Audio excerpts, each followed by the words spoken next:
오늘 말씀 창세기 4장 12절부터 15절 말씀입니다. 내가 밭을 갈아도 땅이 다시는 그 효력을 내게 주지 아니할 것이요 너는 땅에서 피하며 유리하는 자가 되리라. 가인이 여호와께 아뢰되 내 재벌이 지기가 너무 무거우니이다. 주께서 오늘 이 지면에서 나를 쫓아내시온즉 내가 주의 낯을 배웁지 못하리니 내가 땅에서 피하며 유리하는 자가 될지라. 무릇 나를 만나는 자마다 나를 죽이겠나이다. 여호와께서 그에게 이르시되 그렇지 아니하다. 가인을 죽이는 자는 벌을 7배나 받으리라 하시고 가인에게 표를 주사 그를 만나는 모든 사람에게서 죽임을 면하게 하시니라. 아멘. 자, 예배하는 여러분들에게 주의 은혜가 있기를 바랍니다. 오늘 말씀 하나님의 은혜를 받는 비결에 관한 내용이에요. 그만큼 우리 그리스도인에게 매우 중요한 말씀이라고 볼 수 있어요. 이 성경에는 수많은 사건과 대화가 있습니다. 그런데 사람에 관련된 사건과 대화보다 하나님이, 예수님이 직접 말씀하신 것, 직접 주도하신 사건, 이런 것들이 훨씬 더 중요하겠죠. 이 노아의 홍수 이후에는 하나님께서 사람이 죄를 지었을 때 이 대리인을 통해서 말씀을 하시고 사람에게 직접, 죄 지은 사람에게 직접 가서 이렇게 말씀하시지 않았어요. 직접 벌 주시지도 않고. 노아의 홍수 이전에는 아담과 하와, 가인 이런 사람들에게는 죄를 지었을 때 그 사람에게 직접 가서 말씀하시고 직접 벌을 또 주셨어요. 그만큼 하나님이 친히 움직이셨다라는 것이기 때문에 중요하다는 것이죠. 자, 하나님이 벌 주셨다. 이것의 의미를 좀 제대로 알 필요가 있어요. 부모가 자녀에게 벌 줄 때 그냥 단순히 기분이 나빠서 벌 주지 않습니다. 너의 행동이 잘못되었다라는 것을 알려주고 그리고 다음번에는 그런 잘못을 반복하지 말라고 가르치기 위해서 벌을 주는 거예요. 그저 자녀가 한 행동이 마음에 안 들었으면 내보내면 되는 거예요. 하나님이 사람의 죄가 그저 보기 싫고 밉기만 하셨으면 어떻게 하면 되죠? 하나님이 만드신 세상에서 치우면 돼요. 없애버리면 돼요. 지금 당장 없애면 되는 거예요. 그러나 그렇지 않고 벌을 주셨어요. 자, 죽음의 벌을 주시는데 지금 당장 가혹하게 주는 게 아니에요. 굉장히 나중에 천천히 주시고 약하게 주셨어요. 이 벌도, 사형이라는 벌도 뭐 여러 가지 형벌이 있죠. 그런데 하나님이 선택하신 사형은 뭐죠? 늙어서 죽는다입니다. 우리 사람으로 보면 뭐 딱히 벌도 아니에요. 그만큼 하나님은 사람을 혼내시는 것보다 가르치는 것에 더 중점을 뒀다고 볼 수 있습니다. 그 덕분에 우리 사람이 그 아담과 하와가 바로 죽지 않고 수고하고 일할 수 있게 하셨고 자녀를 낳을 수 있게 하셨고 번성할 수 있게 사람의 인생을 누리게 하셨어요. 그 시기에는 이렇게 하나님께서 직접 오셔서 말씀하시고 직접 행동하셨습니다. 그리고 특히 이 가인이라는 사람에게도 직접 오셔서 말씀하시고 행동하십니다. 지금부터 그 가인의 하셨던 말씀에 대해서 함께 살펴보겠습니다. 하나님이 이 벌을 약하게 해주신 덕분에 아담과 하와가 살아남아서 당분간 살아남아서 자녀를 낳을 수 있었어요. 그 자녀가 이제 가인과 아벨이죠. 이 창세기 3장 17절에 보면 하나님이 일을 해야 먹고 살 수 있다고 말씀하셨습니다. 사실 일을 해야 먹고 산다라는 게 형벌로 볼 수도 있지만 하나님의 보호하심과 인도하심, 은혜가 있어야지 일할 수 있고 먹고 살 수 있기 때문에 형벌로만 보기는 조금 어려워요. 자, 그 명령에 따라 가인과 아벨이 일을 하고 살게 됩니다. 가인은 농사를 담당하고 동생 아벨은 양치는 것을 담당해요. 우리 창세기에 보면 2장에 보면 하나님이 이 동산에 있는 나무 열매를 먹어라 라고 말씀하세요. 이 가인 시대에는, 아담 하와 시대에는 이제 식물을 먹고 살았던 거죠. 나중에 노아의 홍수 이후에 하나님이 사람을 위로하시면서 그때 육식을 추구하십니다. 그래서 가인이 맡았던 농사는 식량 담당, 아벨이 맡았던 양치는 것은 양의 기름이나 양털, 이런 생활용품 담당이었어요. 우리 사람은 생활용품 좀 떨어져도 죽진 않아요. 그러나 밥 먹는 것은 떨어지면 죽습니다. 그만큼 식량 담당이 훨씬 더 중요한 역할이에요. 그러니까 형이 좀 더 중요한 역할을 맡았고 동생은 생활을 보조하는 역할을 맡은 것이죠. 중요한 역할을 맡았든 좀 허술한 역할을 맡았든 사람이 결과를 얻으려면, 소산을 얻으려면 어때요? 일을 해야죠. 그냥 중요한 역할을 맡았으니까 가만히 있어도 농작물이 열매 맺고 그렇진 않아요. 성실하게 일해야 합니다. 그리고 성실하게 일하는 것도 중요하지만 또 무엇이 중요하냐면 하나님의 은혜 또한 필요해요. 자기가 열심히 일을 하고 싶었지만 농작물에 병들었어요. 가축이 병들었어요. 갑자기 날씨가 흉악해졌어요. 자신의 건강이 심각해지고 이상한 사고가 났어요. 자, 하나님의 인도하신 것, 보호하심, 그 은혜가 있어야지 자기가 열심히 일할 수도 있는 거예요.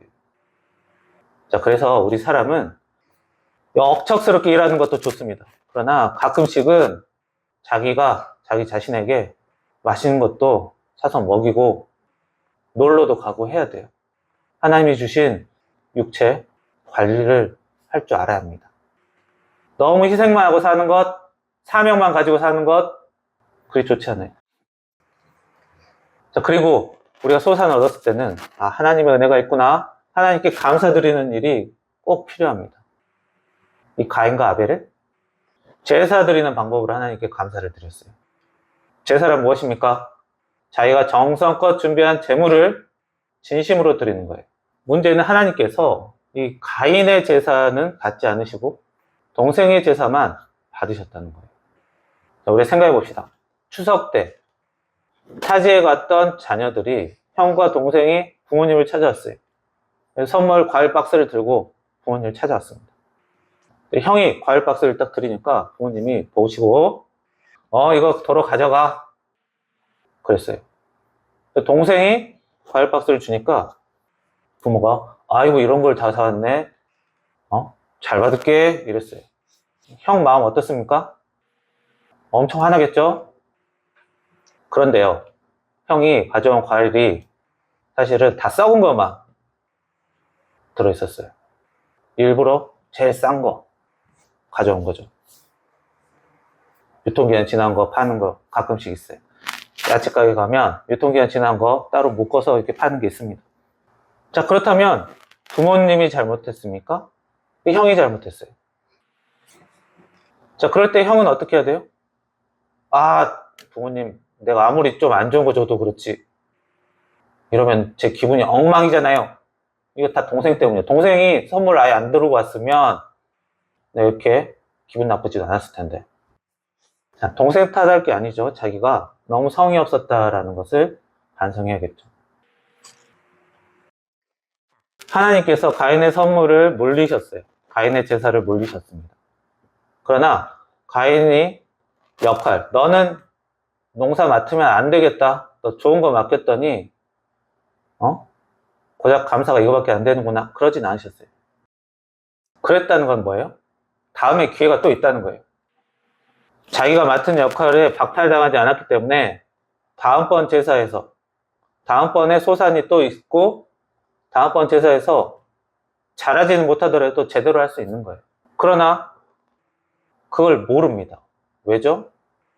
제사를 제대로 드리지 않았다는 것, 거절됐다는 것은 정성이 부족한 제물이든 진심으로 드리지 않았던 거든 뭔가 부족한 거예요. 즉, 감사가 부족하면 자기가 좋은 것을 맡았는지도 잊어버리고 자기가 얻은 것들도 하나님의 은혜로 된 게 아니라 내가 잘나서, 내가 열심히 해서 이룬 거구나 라고 생각하기 쉽습니다. 그래서 이 감사가 부족할수록 자기가 누리던 것, 자기가 관리하던 것들이 조금씩 사라지기 쉽게 돼요. 그걸 조심해야 합니다. 그 당시에 가족이라고는 아벨과 가인, 형제가 함께 있었어요. 그리고 부모님이 있었겠죠. 아담과 하와. 오늘날로 보면 네 가족입니다. 4인 가족, 평범한 가족이에요.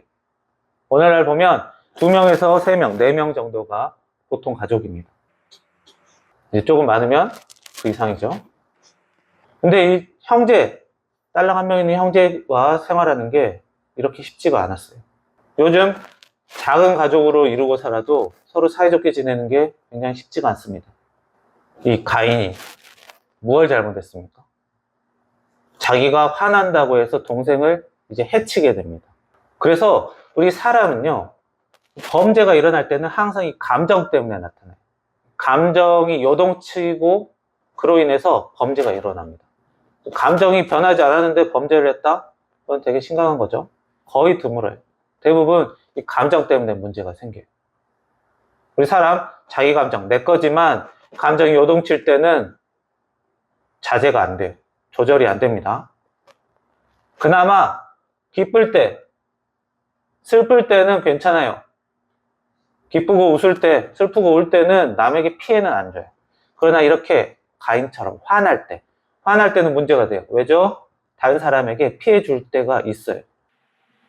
사람은 자기가 화가 나면 나쁜 말도 좀 해도 되고 거친 행동을 해도 된다고 생각할 때가 많아요. 왜? 내가 화났으니까. 자기가 화났다는 것을 이유로 내가 이런 일을 했다는 것을 이유를 댈 때가 있어요. 그러나 이 사람은 다른 감정보다도 화날 때만큼은 조심해야 돼요. 화날 때만큼은 자기 감정을 표현해요. 엄숙하게 말하든 단호하게 말하든 정색하고 말하든 말을 하세요. 자기 화를 표현하세요. 감정을 표현하는 거예요. 대신 남에게 피해 주지 않으면서 자기의 감정을 표현해야 합니다. 그것을 항상 잊지 않아야 돼요. 내가 기쁠 때, 슬플 때도 자기 감정 표현하세요. 그러나 내 감정 표현으로 인해서 다른 사람이 피해를 입는다. 그게 당연한 게 아닙니다. 자신의 감정 표현할 때는 표현하되 남에게 피해 주지 않는 선에서 해야 된다는 것을 잊어버리면 안 돼요. 이 감정 때문에 요즘에 가족들이 문제가 생기는 거예요. 가족이나 직장도 다 마찬가지죠. 내 감정이 조금 더 우선시 되기 때문에 내 감정이 화났기 때문에 가족에게 함부로 말하거나 함부로 행동하는 것 그래도 된다고 착각할 때가 있어요. 이 감정만 어느 정도 조절된다면 조절이 아니라 화날 때 피해주지 않는 선에서 내가 감정을 표현한다. 이것만 알아도 많은 가정들이 다투지 않고 살 수 있어요. 가인과 아벨 이런 심각한 사건이 일어나는 것은 가장 중요한 것은 이 감사의 부족이에요. 감사가 부족하니까 하나님의 은혜와 나의 노력이 어우러져서 소산을 얻었지만 감사가 부족하다는 것은 하나님의 은혜보다는 내가 했다라는 게 돼요. 그래서 가인이 하나님에게 자기 동생 가족에게 감사하지 못했어요. 하나님이 은혜 주셔서 내가 무사히 결실을 얻게 되었구나 생각하지 못했어요. 동생이 생활용품 만들어서 주니까 내가 그걸로 생활하는구나. 게다가 혼자 사는 것보다 동생이라도 있어서 같이 대화도 하고 서로 위로도 하고 격려도 해주면서 사는 게 더 좋지 않네? 내 감정만 그저 소중해서 다른 사람에게 상처 줘도 괜찮다고 생각하고 그저 내가 잘해서 능력이 좋아서 결실을 얻었다고 생각하고 하나님께서 직접 오셔서 말씀하십니다. 하나님이 친히 하신 말씀 중요한 말씀이죠. 자, 예전에 뱀이 아담과 하와 공경에 빠뜨려서 벌받게 만든 일, 사람을 괴롭힌 일 분명히 벌리셨죠. 이번에도 가인이 아벨을 괴롭힌 일로 하나님이 가인에게 벌 주십니다. 맨 처음에 하나님이 가인에게 이렇게 말씀하세요. 네 동생이 어디 있느냐? 아담에게 했던 말과 똑같죠? 자기 아버지에게 했던 말과 굉장히 상황이 비슷합니다. 아담이 선악과 먹었을 때 바로 그 죄를 드러내시지 않고 스스로 고백하게 만드세요. 고백을 해야, 자기 죄를 인정해야지 사과하고 회개를 요청할 수 있기 때문에 그래요. 자, 아담은 뱀이 줘서 먹었습니다 라고 얘기했죠. 나름 사실은 얘기했어요. 하지만 자기 죄를 인정하진 않았어요. 그러나 그 아들 가인은 사실을 말하지도 않았어요. 모른다고 했습니다. 거짓말했어요. 아버지보다 더 못했죠. 당연히 미안해하지도 않고 사과하지도 않았습니다. 그러니까 아버지 아담이 했던 잘못보다 훨씬 더 큰 잘못을 하고 그에 대한 태도는 훨씬 더 나빴던 거예요. 그래서 하나님은 아담에게 주었던 벌보다 훨씬 더 큰 벌을 주십니다. 아담에게는 언젠간 죽을 것이고 일하면서 수고하고 먹고 살아야 한다는 것이. 그러나 가인에게는 일을 해도 소산이 생기지 않는다라는 거예요. 우리 사람이 열심히 일하면 많은 소산을 얻고 조금 일하면 조금 얻죠. 근데 하나님의 은혜가 있으면 소산을 얻을 수 있고 하나님의 은혜가 없으면 소산이 없어요. 결국 하나님 은혜에 감사하지 못했던 그리고 죄지었던 그 가인에게는 하나님 은혜 없이 사는 그 형벌을 받았습니다. 내가 노력해도 일하고 싶어도 일할 수 없는 상황이 되는 거예요. 자, 그러면 이제 어떻게 살아야 돼요?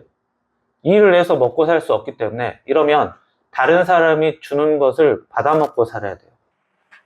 동물들이 먹고 남긴 것, 사람들이 먹고 남긴 것, 그렇지 않으면 국어를 해서 먹고 살아야 되게 된 것입니다. 그래서 이 벌은 사실상 죽음의 벌입니다.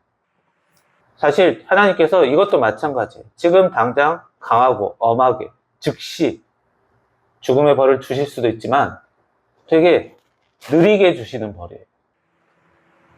벌이 강하고 즉시 주지 않고 느리게 준다는 것은 가르치는 데 그 목적이 있습니다. 가인은 하나님께 하소연합니다.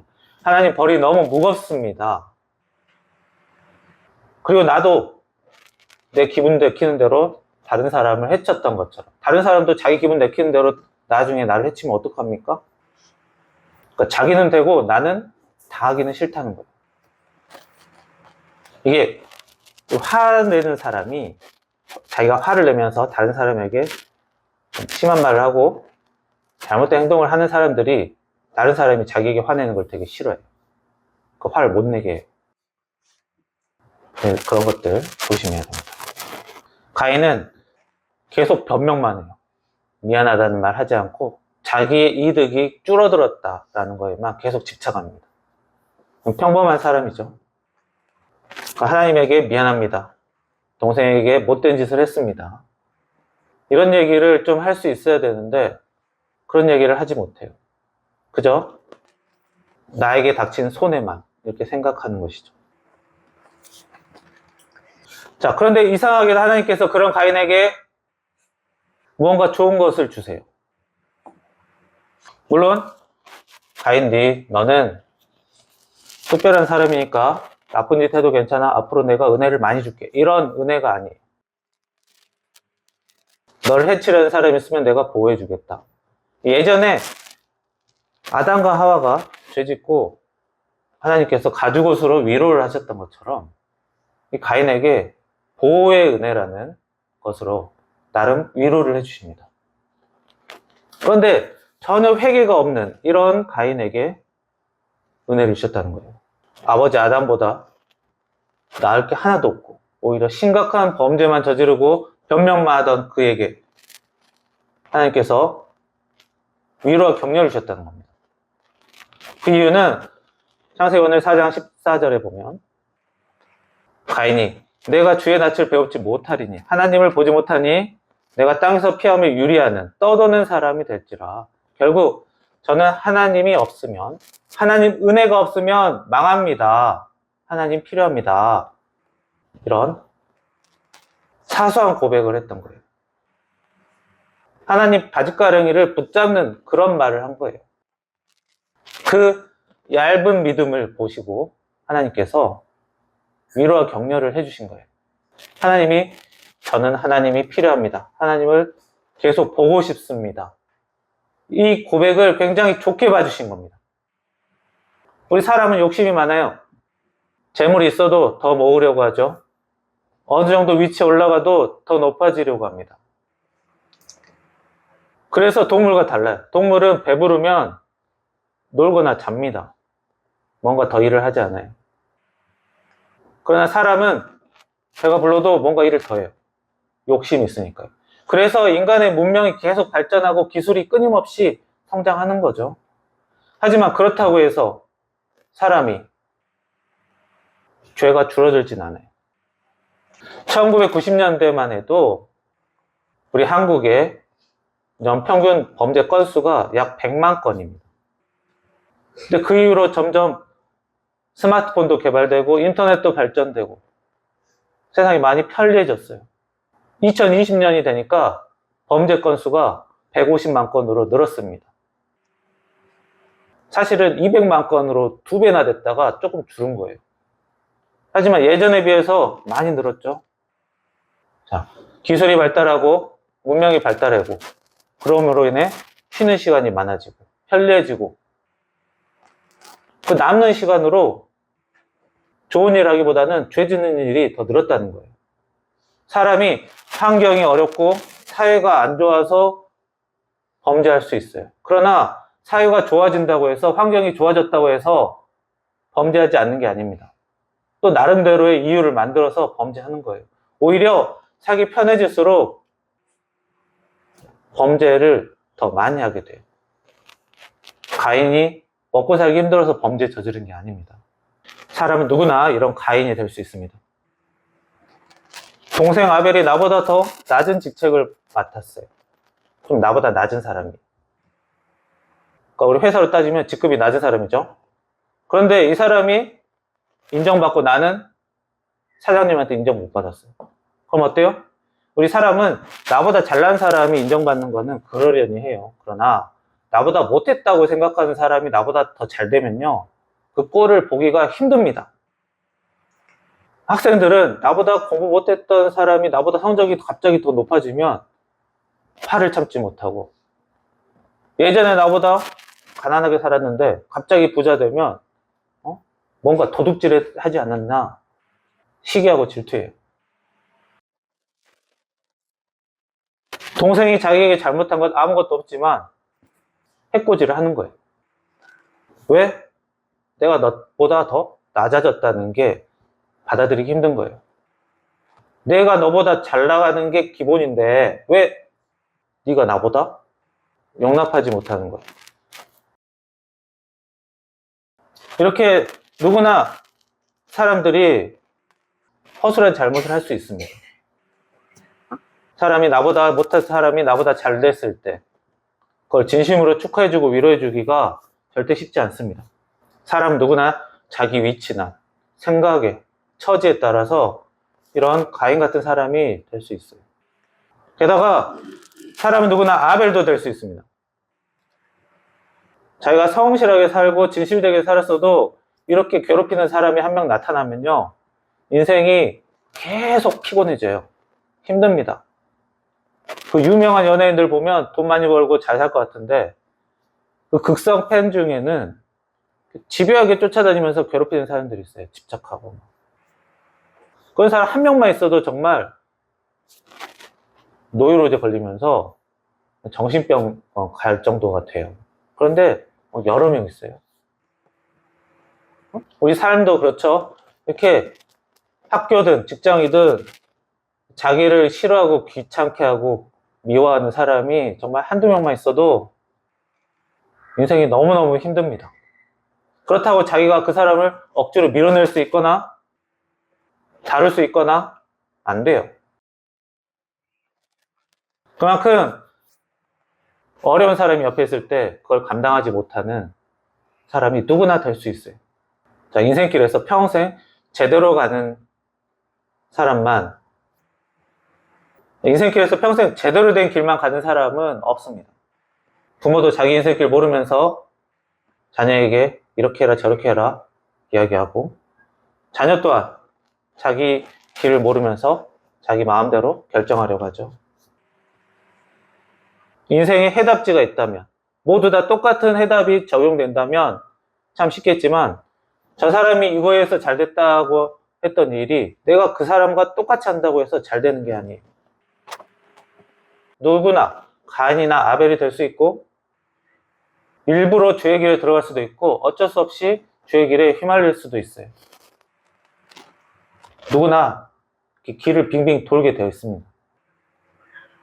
그럴 때는 목적지를 제대로 확인해야 돼요. 내가 길을 헤매고 있다, 방황하고 있다. 그러면 기준을, 목적지를 다시 한번 확인을 해야 돼요. 가인은 극악무도한 사람입니다. 절대 반성도 없는 그런 답이 없는 사람이에요. 그러나 하나님이 지금 당장 처형하지 않으시고 기회를 주셨어요. 게다가 보호의 은혜까지 주셨어요. 기회를 얻었죠. 하나님의 은혜 때문에. 왜죠? 적어도 방향은 잡았어요. 나는 하나님이 없으면 못 삽니다. 하나님 은혜가 필요합니다. 라는 그 방향을 잡았어요. 철없고 아무것도 모르고 상황 파악도 안 되는 그 사람이지만, 지금 굉장히 방황하고 있지만, 내가 사는데 하나님의 은혜가 필요합니다 라는 그 방향을 잡았어요. 누구나 방황할 수 있어요. 길을 멀리 돌아갈 수 있어요. 그러나 하나님의 은혜가 필요하다, 하나님이 있어야 한다, 그 기준만 잃어버리지 않으면 결국에는 자기 갈 길을 제대로 갈 수 있습니다. 중요한 건 이 방향을 잡는 것이 다른 사람이 도와줄 수 있는 게 아니라는 거예요. 자기가 직접 쳐다봐야 돼요. 자기가 있지 않아야 합니다. 자기가 직접 하나님을 바라봐야 되고 자신의 신앙이 있어야 돼요. 사람이 이 길 저 길 돌아가고 발을 헛디딜 때도 있고, 자신의 과거에 빠져서 거기에서 나오지 못할 수도 있어요. 불안한 미래 때문에 앞으로 못 가기도 합니다. 그럴 때는 하나님을 바라보고 다시 기준을 세우면 되는 거예요. 하나님의 은혜가 나에게는 꼭 필요하구나. 그러면 결국에는 제대로 갈 수 있어요. 내가 죄의 길에서 방황하더라도 다시 은혜의 길로 들어갈 수 있게 됩니다. 우리가 하나님을 바라보고 자기 신앙을 갖고 기준을 잡으시면 돼요. 그러면 하나님의 은혜를 받는 그 길로 갈 수 있습니다. 모든 방법이 있는 게 아니에요. 수천 수만 가지 방법이 있겠죠. 그러나 사람마다 자기에게 맞는 게 있고 맞지 않는 게 있어요. 자기가 해봐야 알죠. 다른 사람이 이거에서 잘 됐더라고 해서 모든 사람이 다 잘 되면 그런 일은 있지 않아요. 결국 자기가 할 수 있는 확실한 것, 하나님을 향해 방향을 잡는 것. 그렇게 되면 결국에는 은혜 길로 가게 됩니다. 그것이 우리가 은혜 받는, 어떤 상황에서도 은혜 받을 수 있는 비결이 되는 거예요. 그런 여러분들이 되기를 축원합니다. 기도하겠습니다. 살아계신 하나님, 저희들 살면서 가인 같은 사람, 아벨 같은 사람이 될 때가 있습니다. 가해자가 될 때도 있고 피해자가 될 때도 있고, 어려움 속에 방황하고 혼란스러운 삶에 헤맬 때도 있습니다. 그러나 그럴 때라도 저희들 주님을 향한 그 기준과 방향을 잃지 않고 결국에는 주님을 향해 걸어갈 수 있는 은혜의 길을 갈 수 있는 저희들 되게 인도하여 주옵소서. 예수님의 이름으로 기도합니다. 아멘.